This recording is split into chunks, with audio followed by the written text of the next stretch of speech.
Hi there, I'm Sue, and I'm down in our bush with my daughter Imogen. Imogen's 21, and we're going to be talking about sibling rivalry. Now, this is the second video that I've made about sibling rivalry. Yesterday, I interviewed my 14-year-old daughter, Sophie. I thought I'd talk to Imogen and see if her answers are similar to her sisters. So hi there, Imogen. Hello. Thanks for talking with me. Now, Sophie and I talked about the relationship between her and her sisters. Mainly you, Charlotte, who's 18, and Gemma Rose, who's 12. What would you say if I said, how do you get on with each other? I think we get on very well. Is there any rivalry? Not really, no. I mean, people seem to think that's unusual when we say that, but really we don't fight and there's no sort of rivalry between us. No arguments? Not really. So, why do you think that is?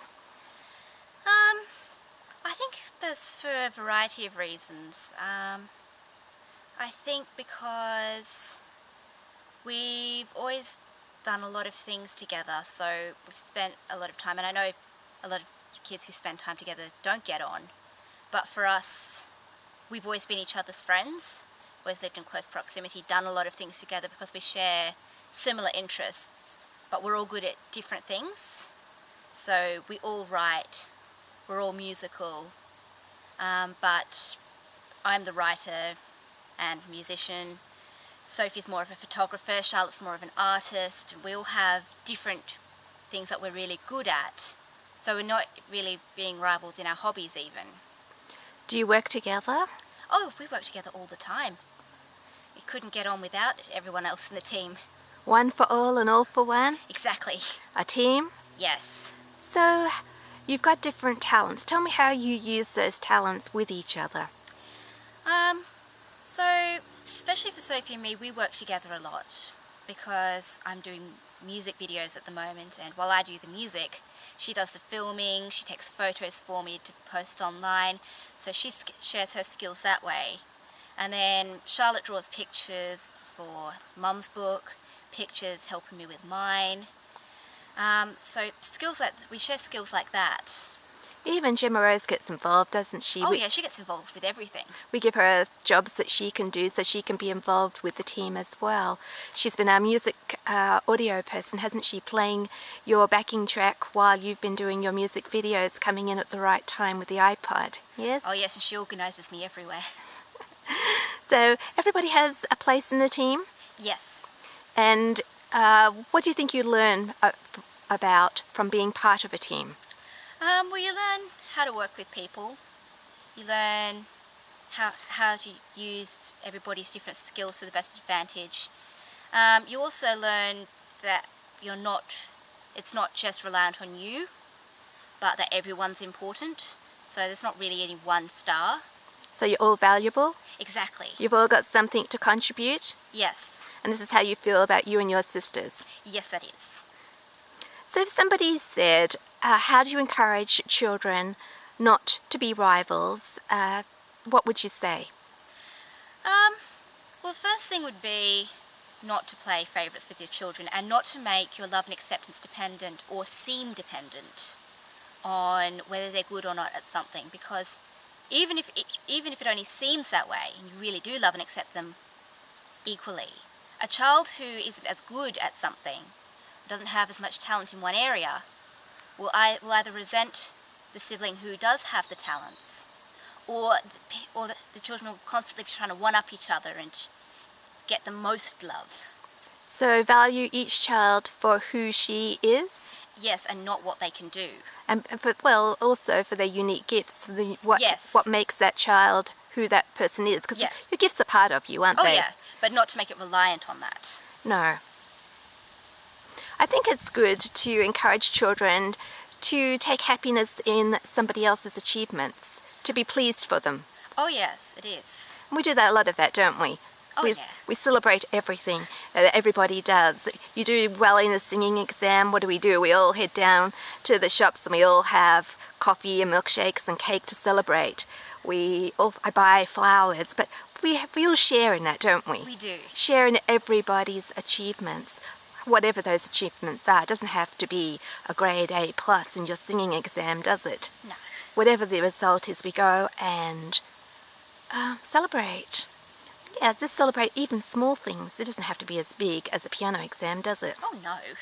It's half the fun is in celebrating the small things you do every day. So everybody has a valuable place in the family. Yes. Everybody has a role to play. Yes. Everybody is loved unconditionally for who she or he is. Yes. And there's no need to be rivals because you all feel needed, you all feel loved. Yes. So how do you feel loved? How do you know that you are loved?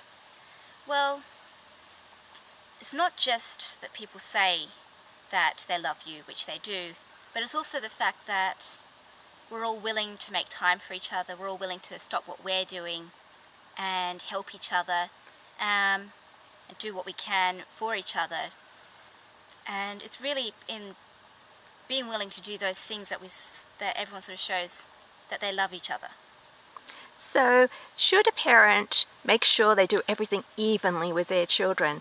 Make sure that, for example, if I go out shopping, I come back with a present for every single person to make sure that nobody feels left out. To go include everybody on an outing so that nobody feels left out, that type of thing. I don't think it's possible to do that, if I'm honest. And I don't think it's necessary.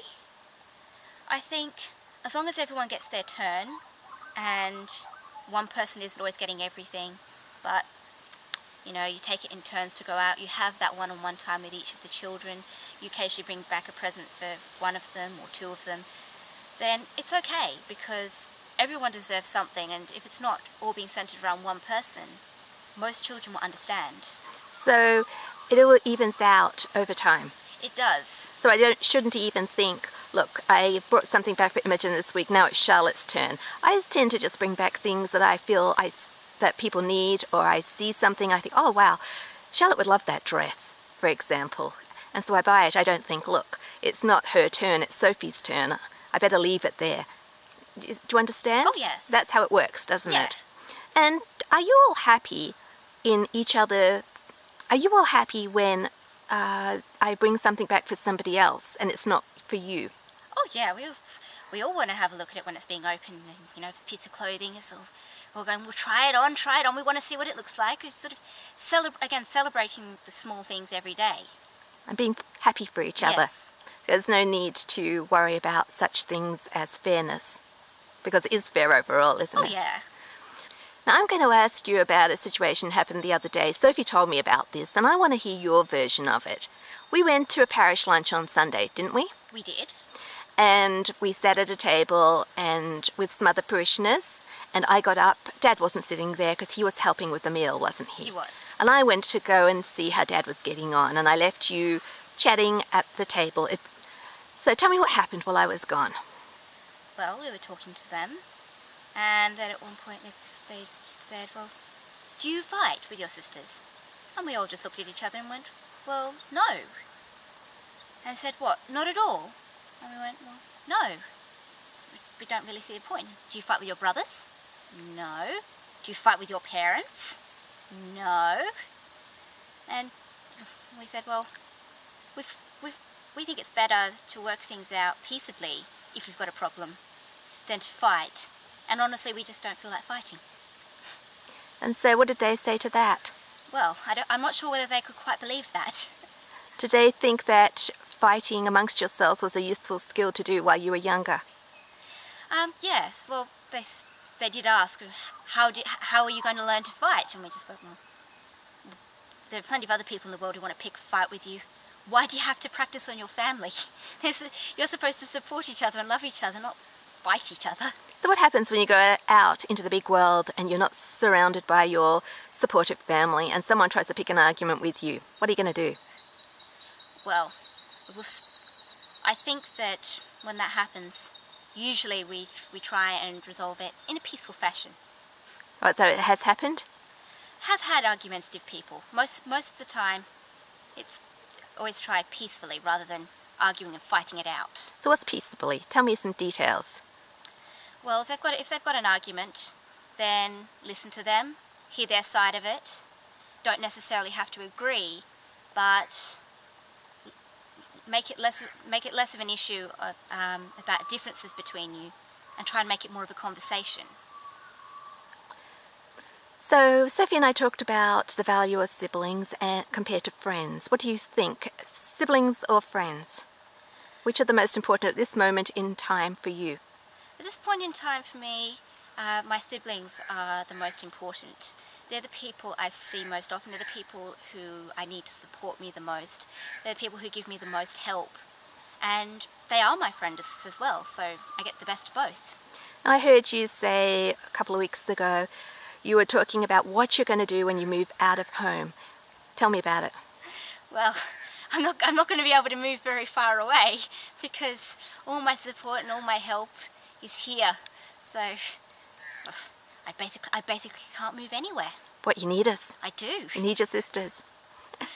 Sophie and you were talking after your last music video shoot about working together in the future, having a bit of a dream, you know? Yes. You're going to become a successful musician, and you're going to need a videographer. And photographer. A photographer, and what else? Oh, hairstylist. Yes. She does your hair as well, doesn't she? How can you survive without your sister Sophie? I don't think I can. So you were talking about having careers together, working together. Wouldn't that be wonderful? It would be.